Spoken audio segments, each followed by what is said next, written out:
My name is Rose, and I founded the luxury safari company 10 years ago, having worked in the industry for a long while.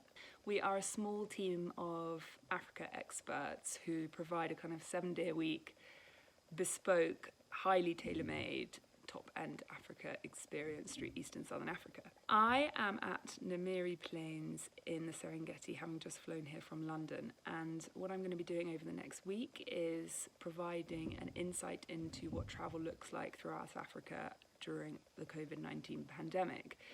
We don't judge anyone who is still nervous to travel. That is your prerogative, but we're here to support the people that do want to travel, and we know a lot of you have been dreaming about Africa during lockdown. As the week goes on, I will be updating you on all the different elements of travel within a pandemic.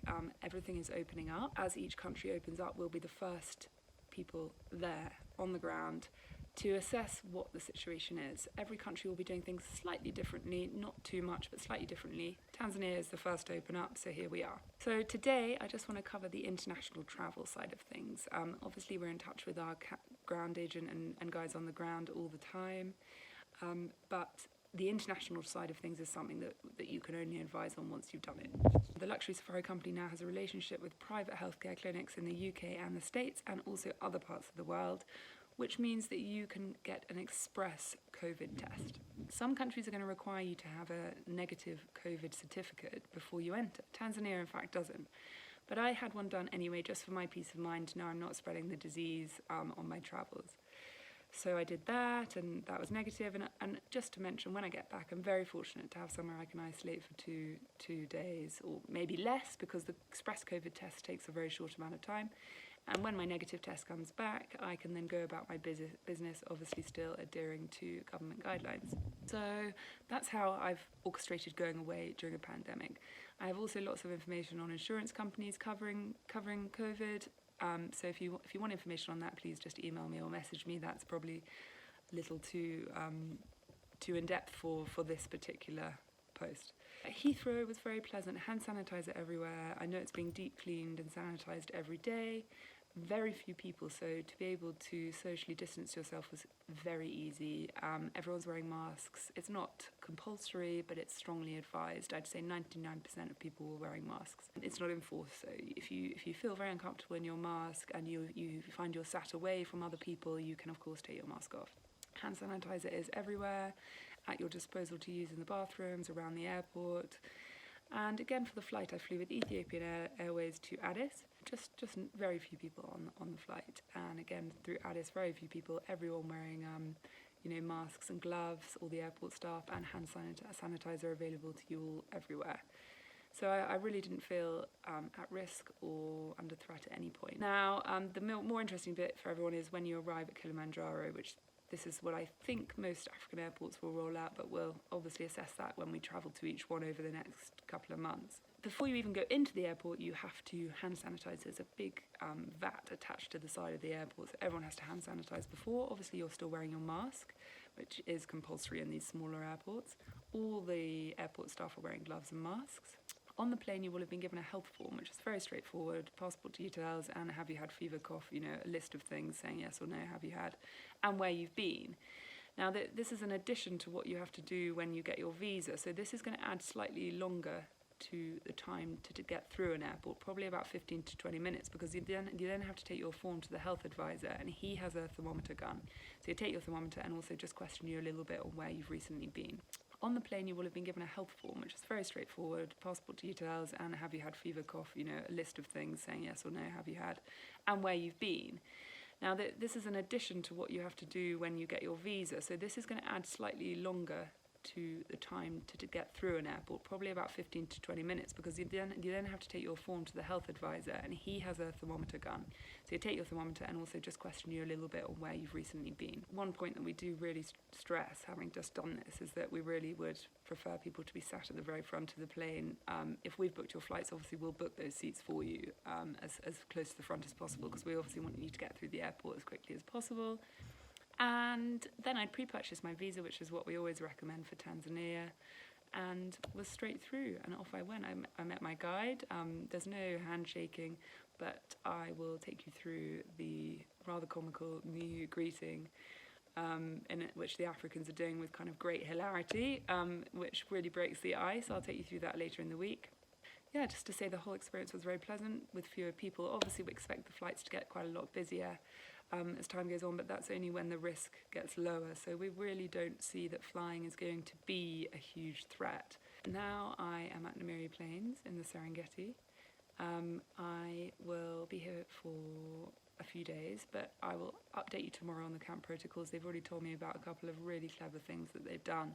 So once I've been here for 24 hours, I'll do another post tomorrow, which will update you on what's happening in the camp and what the rules are and if it's changed. But it feels very relaxed, very friendly, very warm. And of course, these camps are the best place to socially distance because they're so small and they're so private. I will also be updating you later in the week on the exact information we have from other parts of Africa. So stay tuned. We're hoping to see some amazing wildlife. We're height of the dry season, and we'll be posting all of that as well. But otherwise, stay tuned for more information later in the week. Thanks.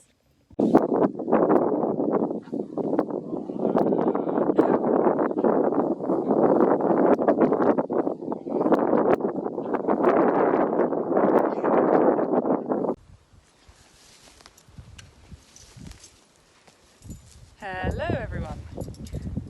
So today I'm going to update you on new camp protocols, but first I just want to say how magical it is to be here. Between me and the guides, we've figured out I'm the only guest in the whole of the Serengeti. I mean, when will I ever get that experience again? We've had the most extraordinary time. We had sundowners out on the rocks last night, followed by dinner under the stars with 2 male lions roaring in camp the entire night. We tracked them this morning where they'd gone to meet up with the rest of the pride, and we're all on this kind of rocky kopje with all the cubs. We thought that was exceptional in itself, but we came around the corner not long after and had 2 cheetah walking out on the plains. On top of that, there's hyena everywhere, there's mongoose, there's antelope everywhere, wildebeest, although not the migration, but natural herds of wildebeest, zebra. Yeah, it's just magic, and there's no one here. And it makes me feel really sad that people are not experiencing this at the moment. I think anyone who does come to Africa in the next few months will have a really life-changing safari. So to update you on the camp protocols, so there's a few things that they've put in operation, and the first thing that I think was really clever was the decision to have all the staff come into camp anything between a month and 2 weeks before the lodge actually opened, which opened in the beginning of June. So the staff have been isolated here, so they can guarantee there's no COVID in the camp. The second thing they've done is that all the hot towels that you would usually be given, or the cold towels depending on the time of year, when you come back from your safari, has now been replaced with hand sanitizer. So there's hand sanitizer everywhere. If you want to use it, you can have it whenever you like. And the third thing is that they have minimized your contact with people. So it's private dining anyway, and we always recommend a private guide for our clients. So that's just one person. And you have your own waiter. You have one waiter who will look after you throughout. I have the lovely Max, who is always running around and too busy for me to even get a photo of him, but he's absolutely divine, and he is the one serving us the whole time, obviously wearing masks. So the risk here is very, very low. I don't know about you guys at home, but I know at least a dozen people who have had coronavirus and fortunately recovered. Out here in Tanzania, none of these guys know anyone who's had it, and I really do believe they've had a very, very small number of cases. And they've also said that hand washing and wearing masks became compulsory. They didn't do lockdown, but they made that compulsory. And they said that any tiny shop you go into would have hand washing before you even go in. And any tiny village that you would think even hadn't heard of coronavirus had hand washing stations, and everyone was wearing masks, and that seems to have worked. They do feel strongly that the cases here are almost at nil now. That leads me to believe that the biggest threat is actually from other guests coming into the camp, from Europe and from the States. However, you will not come into contact with those guests. You've got your own vehicle, your own dining table, your own waiter, so that's not too much of an issue either. I also still think that it would be the sensible thing to do to have a negative COVID test before you fly. That way you have peace of mind that you're not spreading it to a country which actually has very, very few, if any, cases now. But that's obviously your decision. We can help you facilitate that if you need, but otherwise, you know, that is totally your decision. As I said yesterday, some countries will actually require you to have that, and if that's the case, you won't have a choice anyway. But, you know, out here, there's just no one here. And, you know, the game is amazing, the weather's amazing, the food is amazing. And it just makes me really sad that people have had to postpone or are thinking about not travelling to Africa this summer, because I don't think there's any safer place to be than in the bush. Apart from anything, you're outside the entire time. You eat outside, your game drives are outside, you're by the pool. And they have scientifically proven that being outside, you are very unlikely to be able to catch the disease. So I'm feeling really positive about it, and just keen for everyone to come out and experiencing what I am, which is just this amazing, amazing place with no people. In fact, at Namiri Plains, you would very rarely have any people, because it's a private concession, so you'd only ever have other vehicles from the camp. But, you know, to come to these camps when they're this quiet is also magical. It feels so exclusive. So, yeah, that's the update on camp protocols. Tomorrow I'm being driven up through the Serengeti to the northern Mara part of the Serengeti, which should be where the wildebeest are arriving any time from now in the next month. I'm hoping we might get a couple of, you know, the first herds may have started coming up, but actually I don't think they have, sadly. But I'll update you when I get up there tomorrow. I'm going to do a video on how we're going to get you around Africa once you land there. There's lots of ways that we can get you around Africa very privately without ever coming into contact with anyone else. So that is tomorrow, and then Friday, exciting, we will be updating you on all the other parts of Africa which are opening up, and we're getting a lot of good information about that, so we'll update you on Friday. But tomorrow will be how to get around Africa once you're here.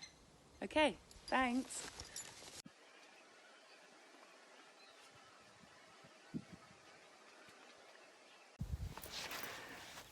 Hi everyone, this is my last post from Tanzania, and it is very hot outside, so I'm doing it under the shade of my deck at Namiri Plains, and I thought I'd give you a little taste of my outdoor bathtub, which is sat behind me.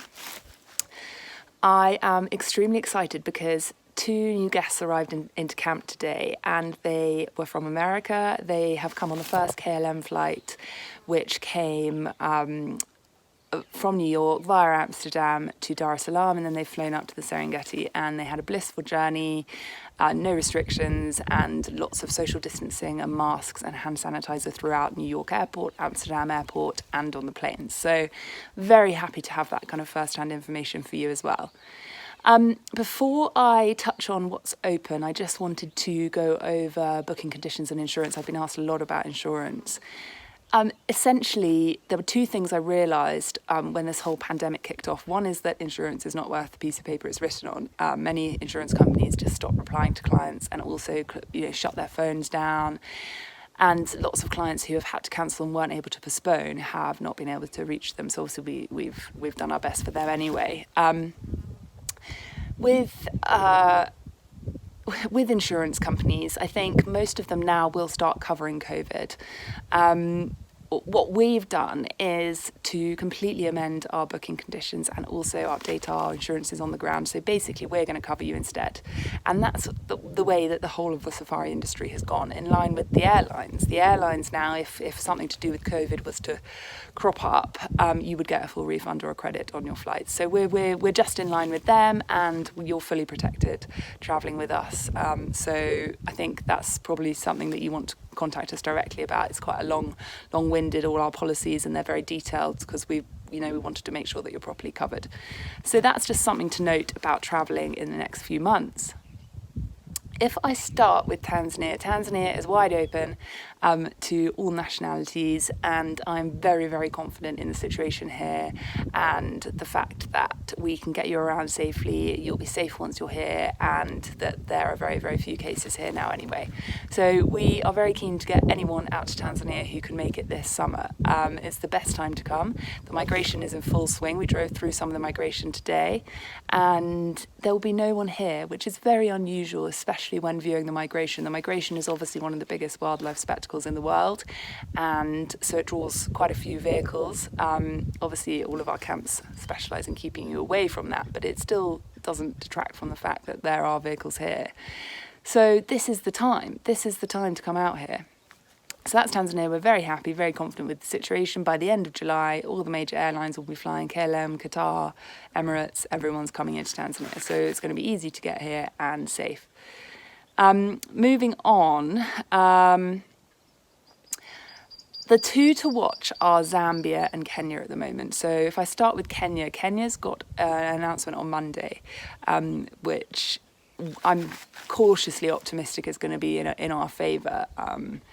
They have slashed all their park fees, so all their park fees are now 50% less in an effort to encourage tourists. I know that Kenya Airways is starting to fly by the end of this month, and I would think most of the other major airlines will be intending to come in here from August as well. So I'm cautiously optimistic on Monday we'll get some good news about Kenya.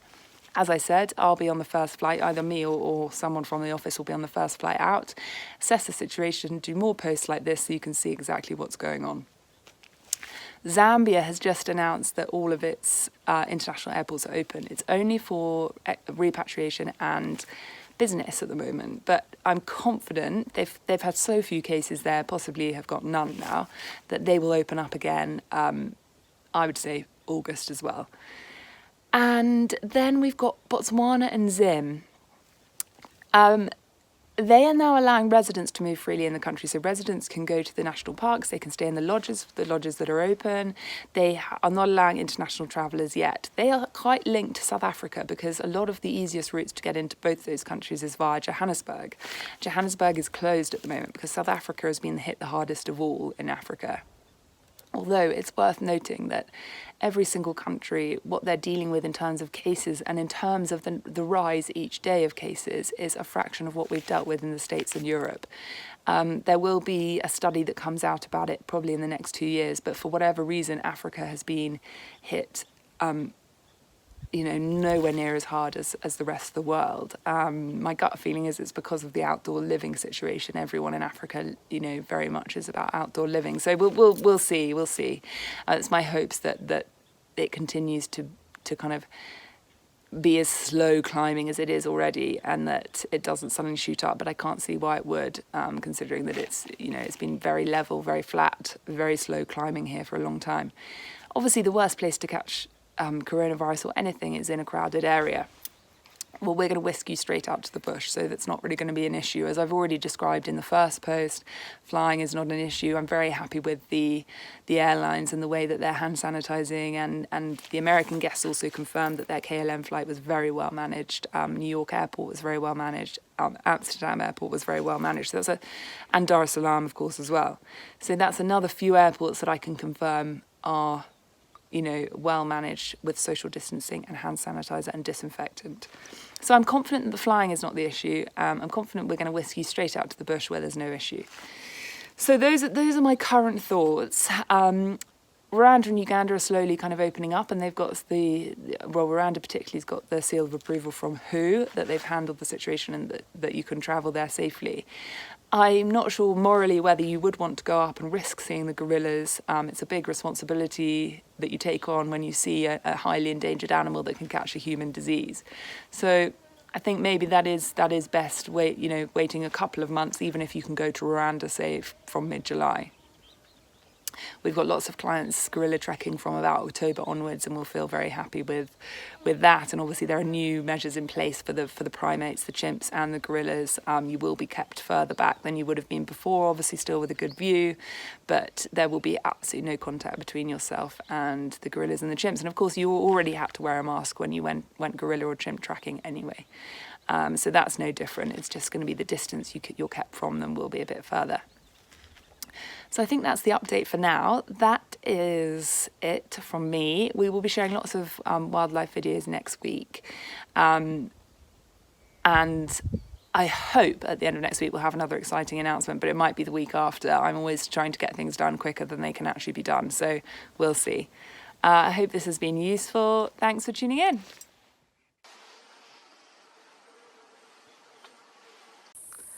Hi guys, just a quick one today from the northern Serengeti, where I have just arrived. I wanted to touch on transport. It's going to be quick because tomorrow's going to be a longer one about opening up Africa. I hope you've enjoyed the last two videos. Northern Tanzania, if we start there because that's where I am, you can do by vehicle very easily, especially between kind of December and March when the migration is in the southern Serengeti. We prefer to fly people because we like to get you into the most remote part of Africa possible, and often that's best by flight. But that's totally up to you. If you do a private vehicle, it does mean that you only come into contact with that one guide the entire time. You're not meeting pilots or anything like that. As I've already mentioned, I do think the main issue is other guests from other parts of the world, which may mean you don't want to take a scheduled flight, which will have other guests on it. And although the flights are, sanitised to within an inch of their lives, it still can't guarantee that you're not sat next to someone with corona. So the second option is, of course, to privately charter a flight. In the UK or in the States, that seems like something that would cost an absolute fortune, but actually in Africa, because everyone gets around via light aircraft, it's not as extortionate as you would expect. So that's definitely an option for some people. And that means you'd only come into contact with your pilot. So the two main options are private guide throughout and do a driving itinerary, which can be really fun because you get to see kind of real Africa, get to see, people going about their business or the shops or the livestock, and that can be fascinating. Or you private charter, and that works very well in northern Tanzania. There are certain parts of Africa, for instance, the deepest, darkest bits of the delta, which are fantastic, but you wouldn't be able to get there by vehicle. So some places you are going to have to charter unless you are happy to share a scheduled flight with, say, between 5 and 8 other people.